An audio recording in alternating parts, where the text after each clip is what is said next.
Assalamualaikum warahmatullahi wabarakatuh.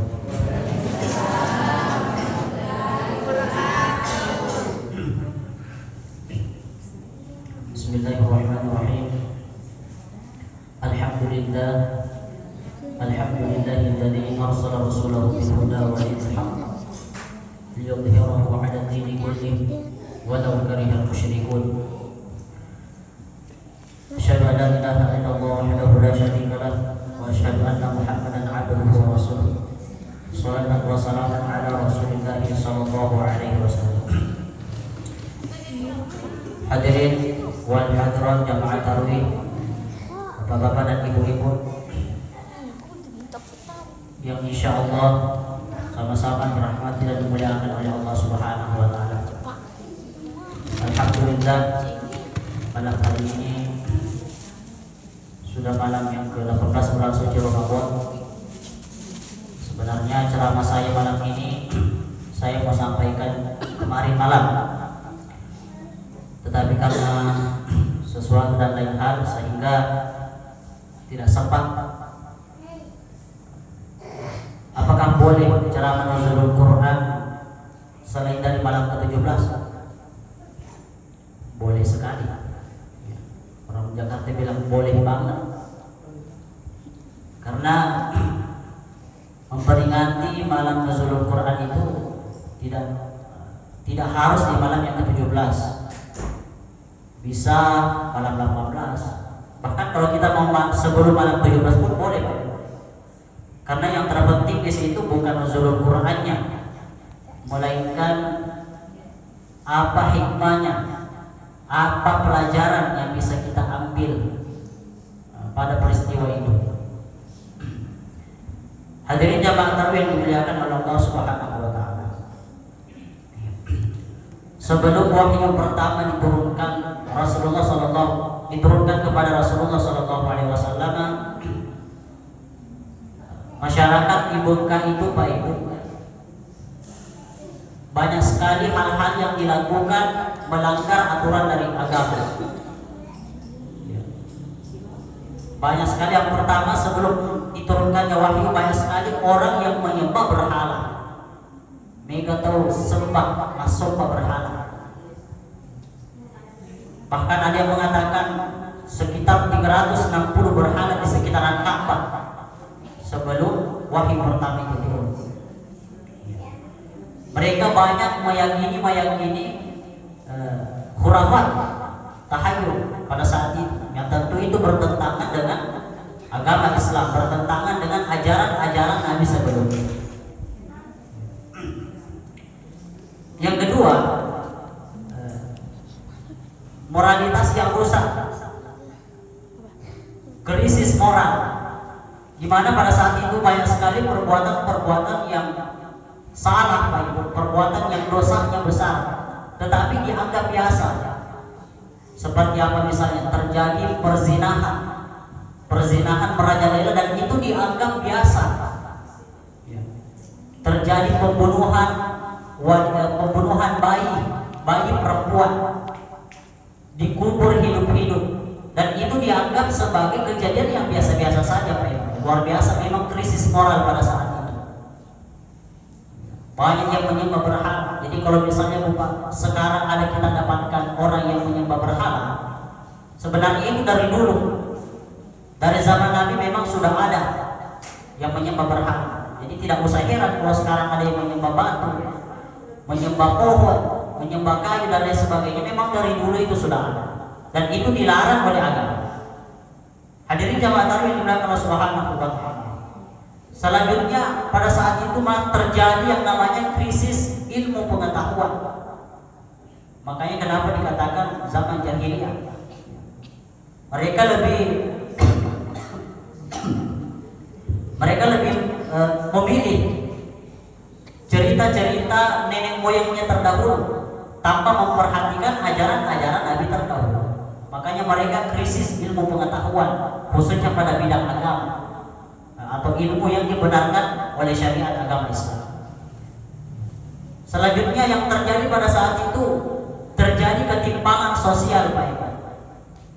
Yang dikatakan ketimpangan sosial, banyak sekali Orang miskin itu seakan-akan tidak punya tempat. Yang berkuasa hanya mereka yang punya harta banyak. Bahkan yang memegang kekuasaan pada saat itu memanfaatkan kekuasaannya di jalan yang tidak benar. Memanfaatkan untuk kepentingan pribadi pada saat itu. Akhirnya terjadi ketimpangan sosial.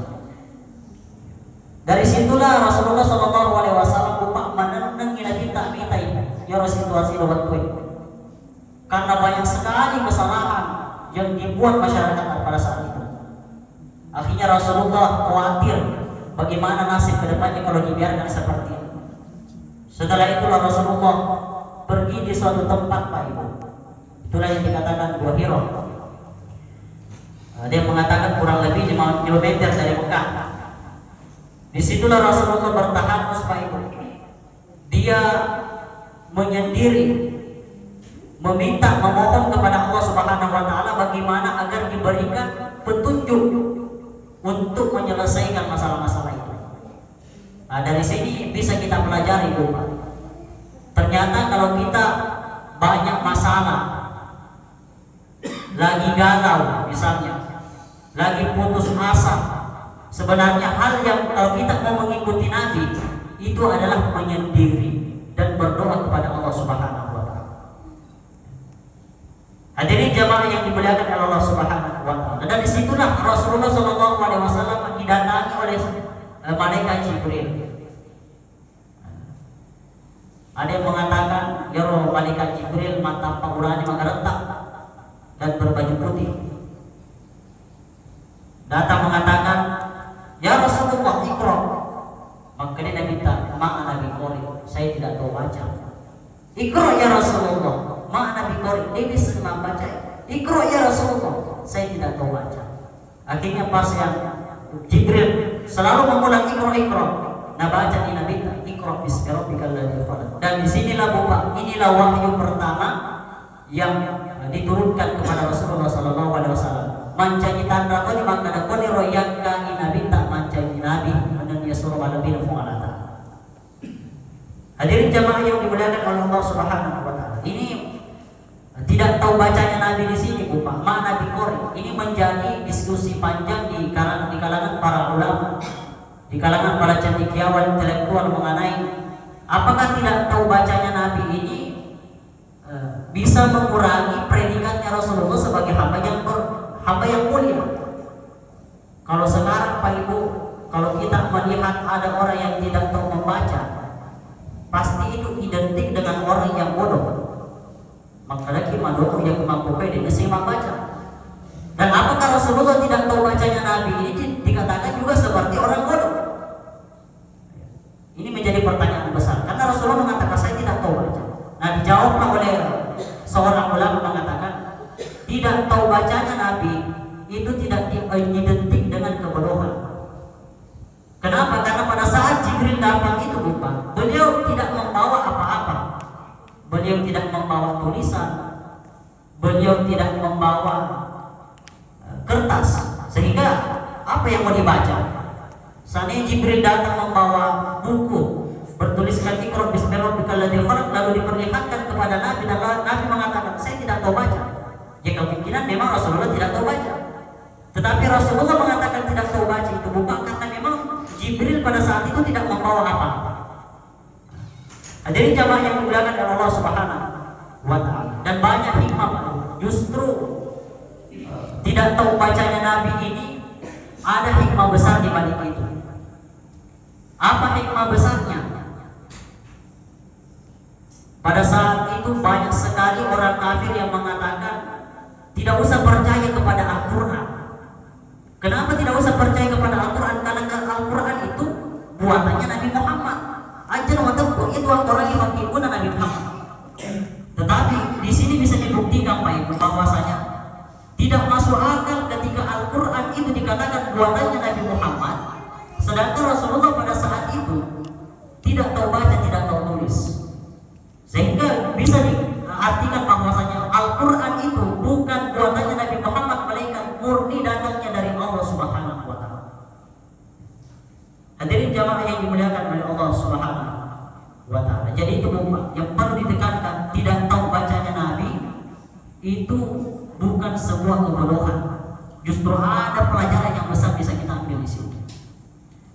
Selanjutnya, kapan Al-Quran itu diturunkan? Ya.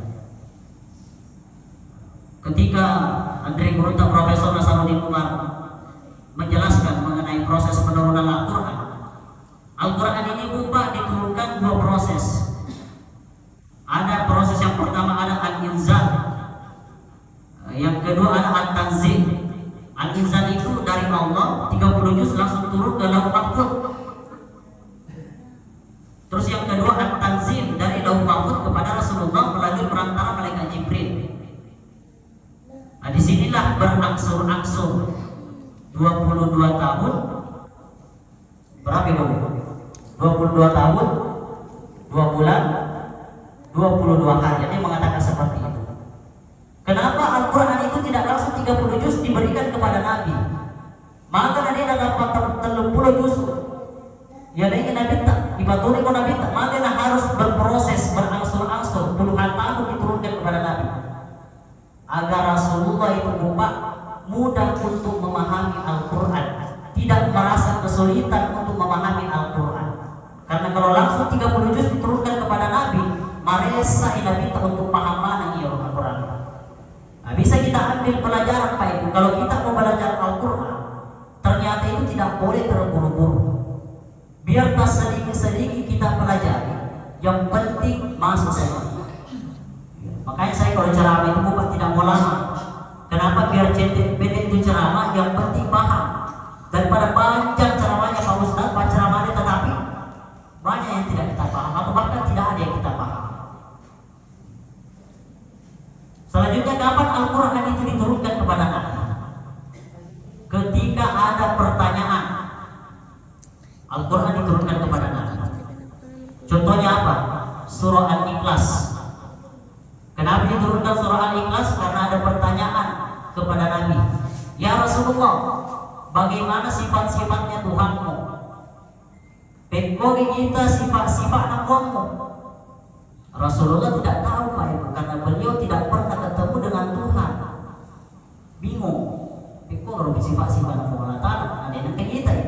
Nah, akhirnya turunlah Al-Ikhlas menjawab pertanyaan itu. Qul huwallahu ahad.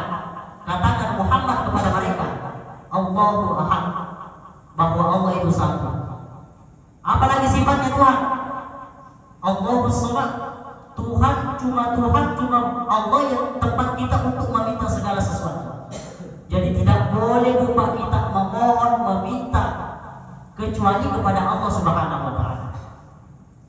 Lam yalid yurfu Allah taala dina mimana. Allah itu tidak beranak. Walam yulad, dan Allah itu tidak diperanakkan. Allah tidak punya bapak, tidak punya ibu, tidak punya orang tua. Walam yakul lahu kufuwan ahad, dan tidak ada setara dengan Allah. Makanya Pak Ibu, surah Al-Ikhlas ini pendek sekali surah Al-Ikhlas, tapi mendalam sekali maknanya. Penting sekali kita pelajari, penting sekali kita paham. Padahal pendek. Kenapa lupa? Kau roh sifat-sifat Allah Ta'ala. Jadi kalau kita mau lihat sifatnya Tuhan itu seperti apa, kita ingin mengenal Tuhan itu bagaimana, silahkan baca artinya Al-Ikhlas. Hadirin jamaah yang dimuliakan oleh Allah Subhanahu wa taala. Apa hikmah yang bisa kita petik pada proses penurunan Al-Qur'an? Yang pertama, ayat yang pertama turun kepada Nabi itu adalah Iqra, bacalah. Berarti bisa kita ambil pelajaran pentingnya untuk belajar. Karena Allah langsung memerintahkan bacalah. Berarti belajar itu penting, Pak. Yang kedua, pentingnya kita memperkuat tauhid. Ya, kita perkuat tauhid kita, Pak. Contohnya apa? Allah Ta'ala maturun ilaih. Jangan kita meyakini segala sesuatu ada yang memberi rezeki, ada yang menyembuhkan, ada yang menghidupkan, ada yang mematikan, kecuali dari Allah Subhanahu wa taala. Semua itu Pak Ibu ada biidznillah, atas izin dari Allah Subhanahu wa taala. Yang terakhir hikmah yang bisa kita ambil Pak Ibu, Al-Quran itu diambil dari kata qara'a. Qara'a itu berarti bacaan. Berarti Berarti Al-Quran itu diturunkan Pak Ibu bukan hanya sekedar mau saja diamalkan, tidak, tetapi penting juga kita baca. Itu pentingnya. Tidak pernah saya bosan-bosan lupa sampaikan kepada para jamaah makan pada yang lalu baca Al-Quran, perbanyak membaca Al-Quran, karena salah satu tujuan Al-Quran diturunkan itu adalah untuk dibaca. Cuma Al-Quran Pak Ibu, kitab kalau dibaca tahu artinya atau tidak tahu artinya, punya wudhu atau tidak punya wudhu, kalau kita baca kita tetap mendapatkan pahala. Dia gajinya kayak falam mengaji kita dapat pahala. Kalau hadis itu tidak baik. Hadis itu dibaca tidak dapat pahala. Tidak ada pahala didapat kalau baca hadis. Beda dengan Al-Quran. Kecuali kalau membaca hadis dengan niat untuk mempelajari, baru dapat pahala. Tetapi kalau pahala membaca hadis itu tidak ada. Beda dengan Al-Quran, memang ada pahala membaca Al-Quran. Bahkan Dr. Al-Qadi Pak Ibu, beliau itu mengatakan kalau mau pintar berbanyak membaca Al-Quran setelah sholat subuh dan setelah sholat maghrib. Kenapa? Karena kalau kita membaca Al-Quran setelah sholat subuh dan setelah sholat maghrib, itu mampu meningkatkan kecerdasan kita sebanyak 80%. Wabillahi taufiq wa hidayah. Assalamualaikum warahmatullahi wabarakatuh.